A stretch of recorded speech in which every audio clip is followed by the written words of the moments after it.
Көрермендер сәлем. Бүгін осындай люкс сәукеле жасайтын боламыз.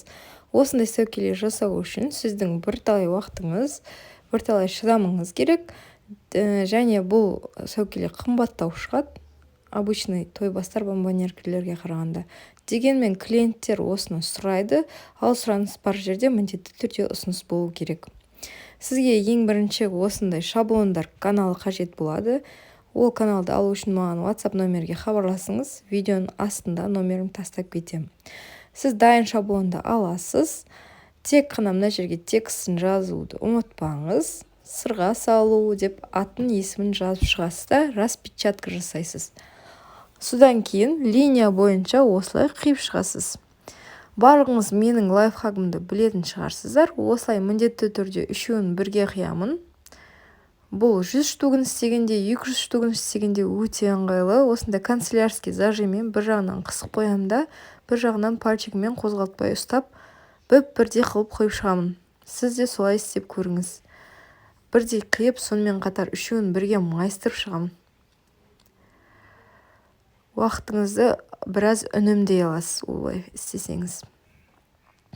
Әрине, ол шамалы тәжірибе жинағаннан кейін келеді қолыңыздан. 200 грамм қағаз алу керексіз, ол үшін фотобумага глянец. Залом болмайды, майыстырғанда жақсы майысады. Осылай міндетті түрде ыстық клеймен клейлеп шығамыз. Мен қазір екі түрін көрсеткім келеді, қара және қызыл түрін. Осылай екеуін клейлеп шықтық. Клейлеп болғаннан кейін біздерге метровый осындай искусственный мех қажет болады. Біз оны кесіп дайындап қойдық. Жалпақтығын өзіңіздің вкусыңызға байланысты қарайсыз. Содан кейін ішіне айналдырып клейлеп шығамын. Міне осылай екі жанында ішіне айналдырып клейлеп шығамын. Искусственный мехтар ұшып солай болып атады енді. Соған дайын болыңыз. Бірталай жұмыс орныңыз шашылады. Осындай лента жасап болғаннан кейін мехтан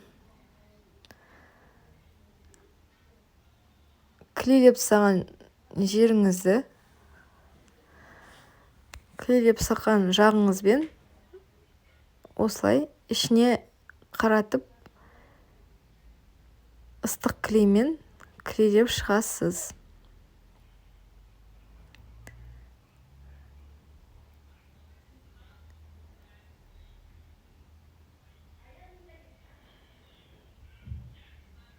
Осылай клейлеңіз. Міндетті түрде ыстық клейді жақсылап көбірек қолдануыңызға болады, түсіп қалмас үшін.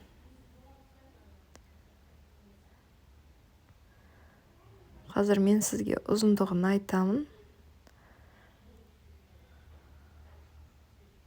Мына искусственный мехтің ұзындығы бізде қазір өлшеп шығамын. Осылай болғаннан кейін кез келген стразы жабыстыруыңызға болады. Мынаның ұзындығы бізде примерно 30 сантиметр. Өзіңізге бірақ қараңыз тоже. Міне осындай жабыстырамыз. Ыстық клеймен міндетті түрде барлық бисерді жабыстырамыз. Жабыстырып болдым. Сізге видеосын түсіруге ұмытып кетіппін. Міне осында үкі аласыз, үкі саласыз. Үкіні шар сататын жерден алсаңыз болады, арзандау шығады.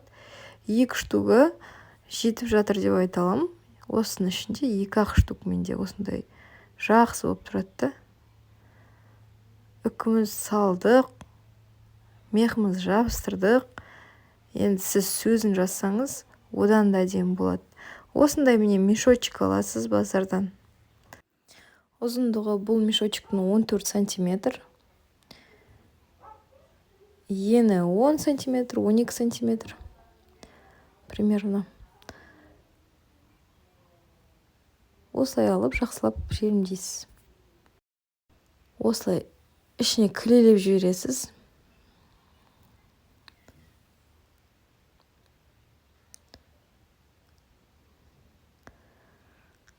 түсіп қалмас үшін тағы на всякий случай тағы клейлейсіз жандарынан.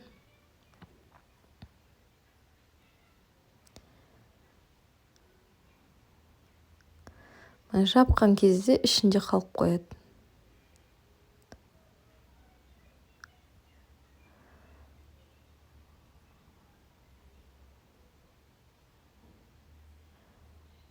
Осылай ішінен желімдеуді ұмытпаңыз.